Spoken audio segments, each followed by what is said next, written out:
Hello and welcome to the Pup Mommy channel.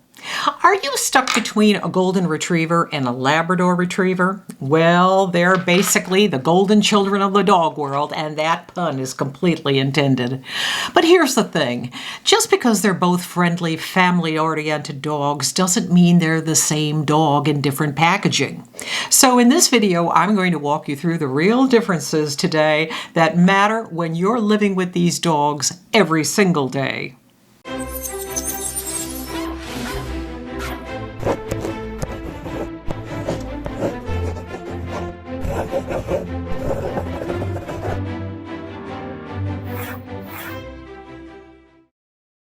Okay, reality check time.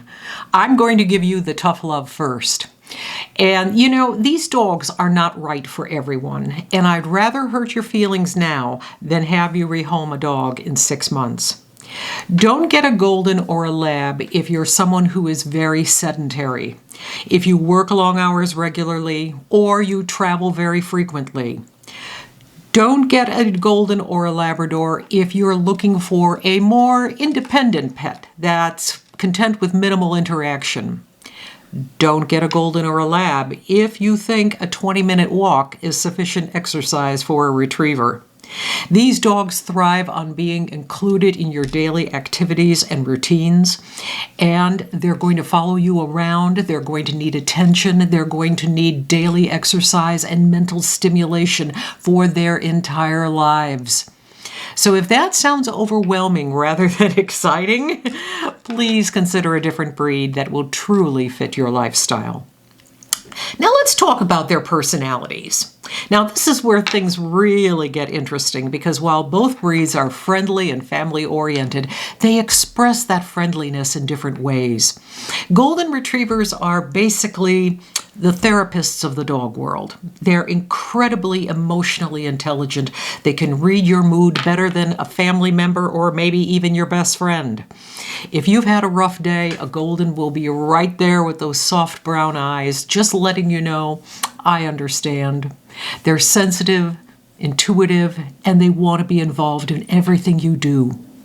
Labs, on the other hand, are like that best friend who likes to cheer you up. They're bold, they're confident, and they have zero concept of personal space. And I mean, I'm talking about the dog that will burst into your office during the middle of a video call with a tennis ball in its mouth, convinced that this is now the perfect time for that game of fetch. Now, in terms of physical differences, let's talk a little about what these dogs actually look like, because there are some real differences here just beyond the coat. Labs tend to be a bit stockier and more compact. They've got these blocky heads, broad chests, and the males especially can be pretty hefty, some of them going up to 80, 85 pounds, maybe even a little more. And they're just all stock full of that pure muscle, pure enthusiasm, and they are very strong dogs. I had a chocolate Lab that nearly took me off my feet at a shelter visit one day. And Goldens, on the other hand, are more elegant, more flowing look. They are a bit longer in their body, and with their coat, they have this almost beautiful regal appearance.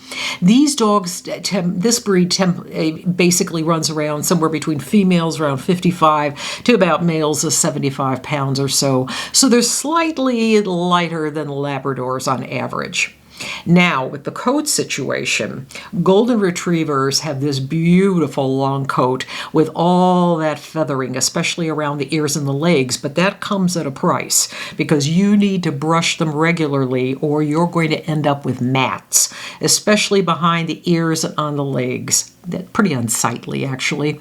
And Labs, Labs have what looks like a simpler coat situation, but it's shorter, but don't let that fool you because that double coat is dense. And when they shed, ooh, those hairs are like these prickly little spears that embed themselves into practically everything that you own. Also important here, Labs come in yellow, brown, or chocolate, or black. Do not fall for that silver Lab that some breeders out there lead unsuspecting wannabe would-be owners to think is a unique special color. It is not. Now, let's talk about energy and exercise. Both of these dogs are what I would like to call professional athletes in dog form. They need at least an hour of real exercise every day. These are not self-exercising dogs.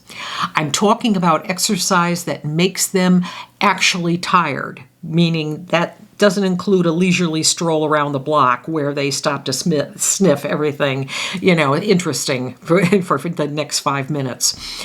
Also with energy levels, this is where understanding bloodlines becomes really crucial.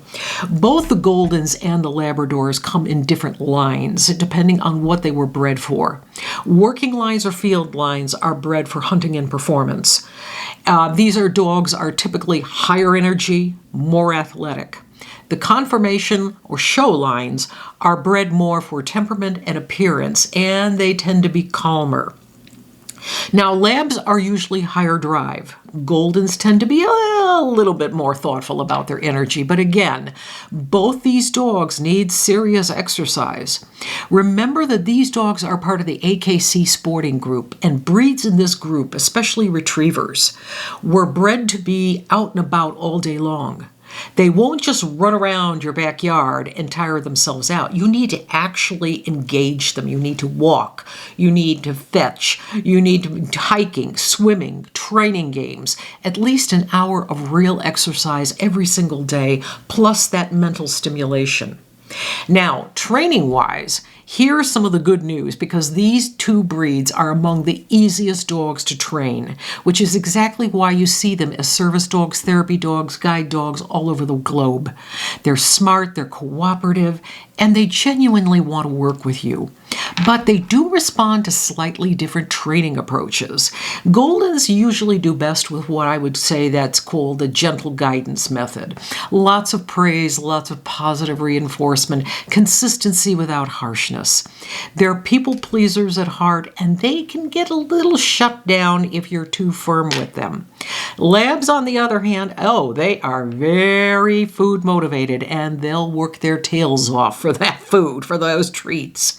They tend to respond well to more structured training, and they can handle a little bit more correction.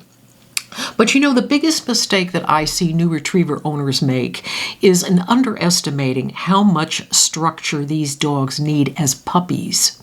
Yes, they're friendly, yes, they're sweet, but they're also mouthy and they're jumpy, and they have the attention span of a gnat, especially for the first year or two. So start training early, be consistent, and remember my mantra, a tired dog is a happy owner.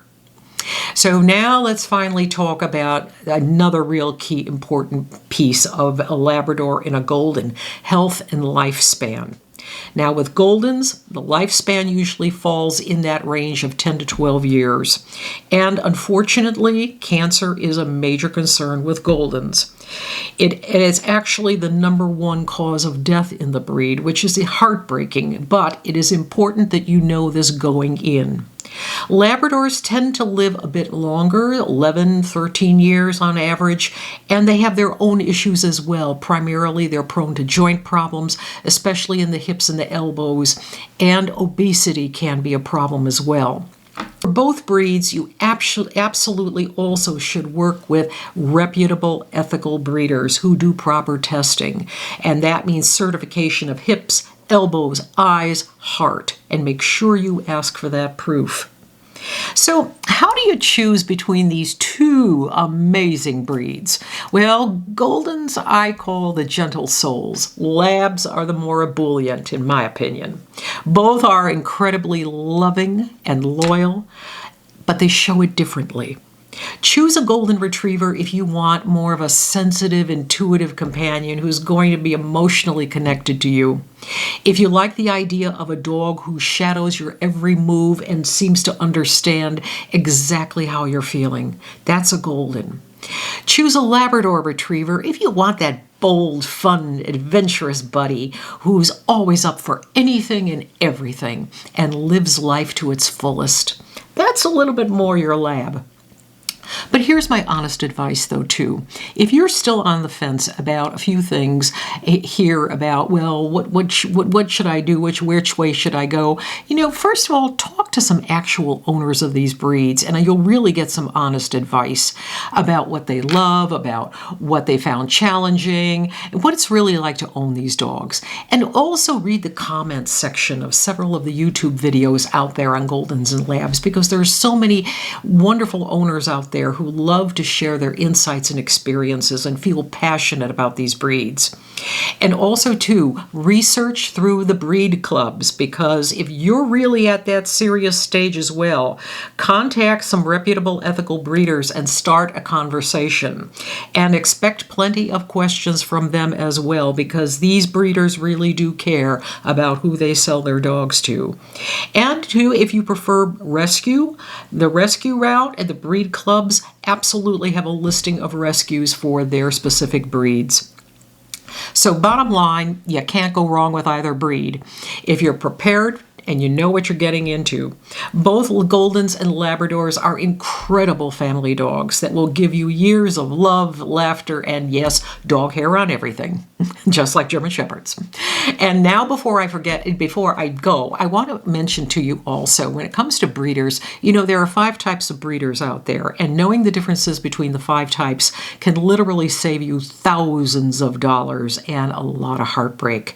I'm launching an on-demand masterclass called Navigating the World of Breeders that is going to take an in-depth look at each of these 5 breeder types, what to look for, the questions you should be asking, the questions to expect from them, and also how to spot red flags like a mile away.